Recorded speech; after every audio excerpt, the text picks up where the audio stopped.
cruel and unfair punishment for cheating. I hate unexpected phone calls. I don't like Mondays. I am usually in an uplifted mood after the weekend, and the boring routine of paperwork seems so dull.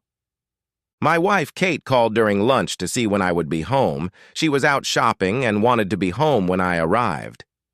Then the phone rang at 2 in the afternoon as I was putting the finishing touches on the client database. I tried to put the handset on the lever and repeat the last few keystrokes. "Good afternoon, Dave Marshall." No answer, just lots of background noise and a few muffled voices. "Good afternoon, Dave Marshall." Still nothing. I almost hung up thinking it was just kids making nuisance calls. Then I realized it was my wife, Kate. Kate often accidentally redials on her phone. I wouldn't mind $1 for each time she did it. Realizing who it was, I decided to eavesdrop on her shopping trip. My birthday was just around the corner, and I could get some idea of what she wanted to get me. It turned out to be one of my worst decisions that day. "Don't worry, my husband is at work and I don't have to be home until 5 p.m. We have 2 hours. That's really nice, don't stop." That was Kate's voice. Of course, it wasn't a shopping trip. The rustling of clothes and moans continued for a few minutes. How long, I don't know. I was in shock. I knew it was a guy by the grunts he was making in response to what Kate was doing to him. I strained to hear what was going on. One part of me couldn't believe it. There had to be a simple explanation. The other, logical part of my brain was telling me it was true that she was cheating on me. I didn't recognize the male voice, so I was pretty sure it wasn't one of our friends. So who was it? Why was she cheating on me, on us? Kate's burst of giggles brought me back to the phone ringing. "God, you're in a hurry. Dude, you're the best. My wife can't keep up with you. That's just magical." A louder than usual grunt on the phone brought my attention back to what was happening there. I wanted to reach into the phone and strangle them both. Now the sounds I heard were quiet breathing and the springs of the bed as he lay down next to her and she came. Nothing for the next few minutes, then Kate's voice. "My God, you're really recovering fast. Let's see how long you can hold out this time." The guy mumbled something. As the frantic sounds of my wife and lover spread through the phone lines, I finally lost control. I couldn't take it anymore and threw the phone against the wall. It shattered into 1,000 different pieces that scattered like confetti across the furniture and across the floor.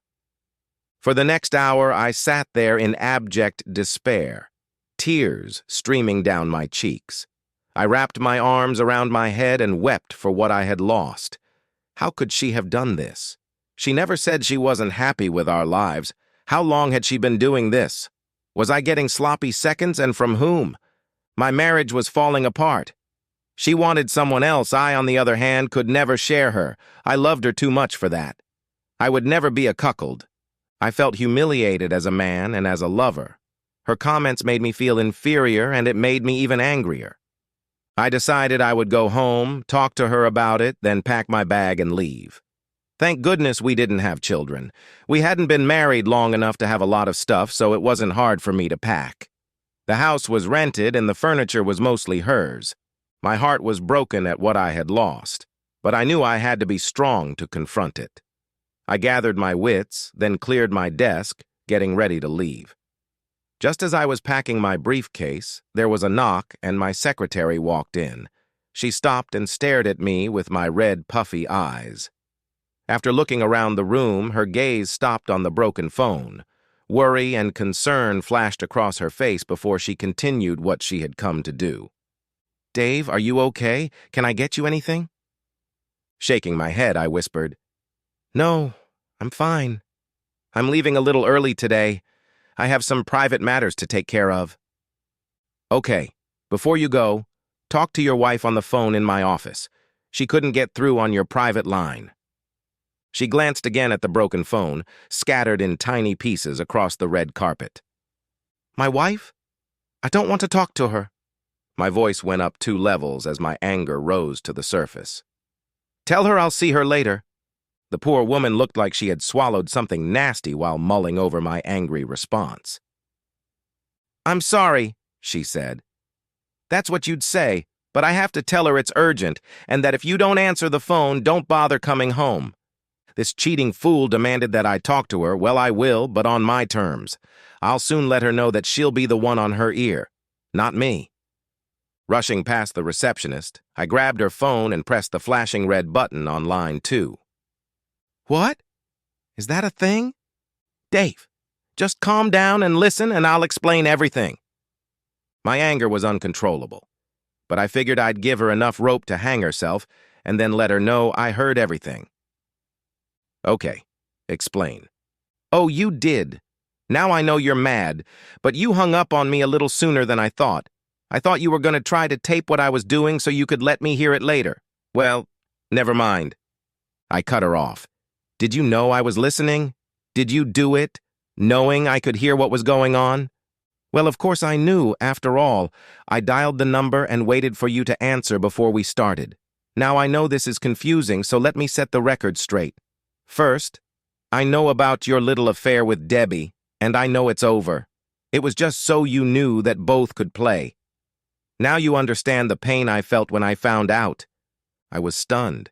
She knew about me and Debbie. How could she? It had only lasted a month, 5 secret meetings. The guilt was too great, so I ended it. How could she know about it? I didn't tell anyone. Debbie, that fool.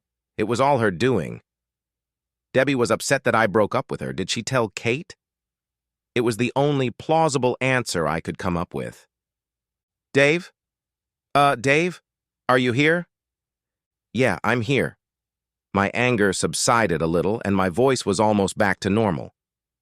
Who was that guy you made love to? How could you possibly know about Debbie? Why didn't you just tell me? Out of order.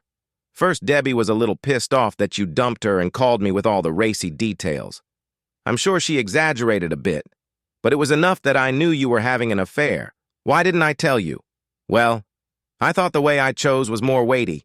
I wanted you to know that pain can be two-sided. Kate paused for a moment before continuing. As for who he was, you'll never know. That's part of your punishment. Oh, and you won't find out if I really cheated, and if so, who it was with. What do you mean, really cheated? I heard everything going on in our house. I heard you two making love. I heard you telling him how much better he was than me. Well, yes, you did hear some things, but did it really happen? Or did I just play it up to make it seem like I did? Sure, there was a guy there, but did I let him make love to me? Or was it all an act? You have to ask yourself if you think I would really cheat on you, just like I had to ask myself about you. Again, this is part of the punishment. I'll never tell you what really happened. You'll just have to deal with it just like I have to deal with what you did. I didn't know what to say. I knew I had heard everything. Now she was telling me that maybe it was all an act to make me think she was cheating? How to deal with that? If I knew for sure, I could react, but not knowing really left me no choice. Kate broke into my musings, her voice softer this time. Dave, I never said he was a better lover than you. Now, was that a lie too? Or did he actually do things to me that you could never do? I had to think the same thing when Debbie told me about the two of you. I stood there shaking my head, unsure of anything. Was it all real, or was it all a bad dream? I had no answers for anything. Dave, I love you and I want us to stay together, but I couldn't stay with you if you didn't truly understand the pain I was going through. This was my way of solving this problem for me. We'll talk about it when you get home, but right now I have to go. I love you. She hung up before I could respond.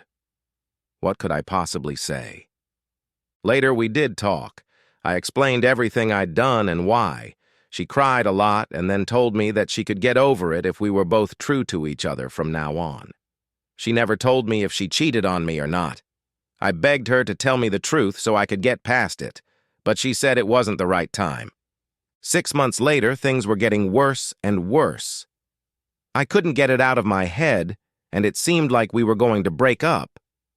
I even refused to have sex with Kate until she produced a note from her doctor saying she didn't have an STD. She took offense at first. but I told her I wasn't going to take any chances. She finally understood and agreed. It didn't help. It wasn't the thought of her sleeping with someone else. That was something I could deal with. Much worse was the uncertainty. Eventually, I moved out of the master bedroom and into the spare room so I could have some privacy. I couldn't be in the same bed with her without getting angry. We hadn't had sex since this whole thing started. Kate tried to seduce me with lingerie and romantic dinners, but none of it worked. Kate was desperate but still didn't tell me. As a last resort, we both attended counseling. During the first session, the counselor convinced Kate that if we were going to work on this, she would have to tell me the truth. As he put it was a cruel and unfair punishment. I know it was painful for her to admit that she had indeed made love to an asshole, but it gave me the closure I needed. She didn't tell me who it was, only that I didn't know him and he wasn't dating me. Dave, if I told you who it was, I know you'd go looking for him. You're damn right I'm going to go looking for that asshole, and when I find him, he's going to regret ever making love in the first place. The main thing that surprised me was how guilty Kate felt about her revenge and how much she had hurt me. That, more than anything else, convinced me that we would eventually get over this hurdle. We did move on and stayed together, eventually returning to a more normal marriage. These days, I am more attentive to Kate, and we spend more time together. She says it's because I don't trust her, but we both know it's because we don't want to risk losing each other. I had one ace up my sleeve that Kate didn't know about. She told me that I didn't know him and that he had never met me. That gave me my first clue as to who this asshole could be. It had to be someone who knew Kate was married and knew about me, but hadn't met me. I knew all her friends, and she knew mine, so it wasn't one of them. My next investigation led me to her workplace. It was probably someone she worked with. I had a business acquaintance who worked at the same firm as Kate, a guy I had helped a few times. He owed me, so I asked him to see if he could discreetly pick up any gossip about her and the other guy. 2 weeks later, he came back with an answer. George, one of the sales reps, had a reputation as a ladies' man, and he hung around Kate. Finally, she yelled something at him about leaving her alone and that it would never happen again. She had done something stupid, but she wanted to save her marriage, not have an affair. You know, Dave, if it were anyone else, I probably wouldn't tell you, but this asshole really pisses me off. He's ruined some good marriages and doesn't give a shit about the people he hurts. I knew that if I did anything, it would come back to me and Kate would never forgive both himself and me. So I huffed for a long time. All this time, I'd been keeping a close eye on the asshole and waiting for my chance. I took the opportunity to get a little revenge on Debbie. An email to her husband describing the mole she had on her left breast and an embellished account of our tumultuous love affair guaranteed that she would regret her phone call to Kate. Funny how she never thought about the consequences of her actions, the fact that she had as much to lose as I did. Good things come to those who wait, and things couldn't have worked out better. To make my revenge even sweeter, it was just about the 3rd anniversary of the phone call when it finally happened. As I waited, hidden by the hibiscus bushes that grew along the driveway to the gorgeous 2-story house, it was dark and cold. It was the home of his latest mistress and her unsuspecting husband. He was having an affair with the wife of one of his firm's partners, and that made him vulnerable.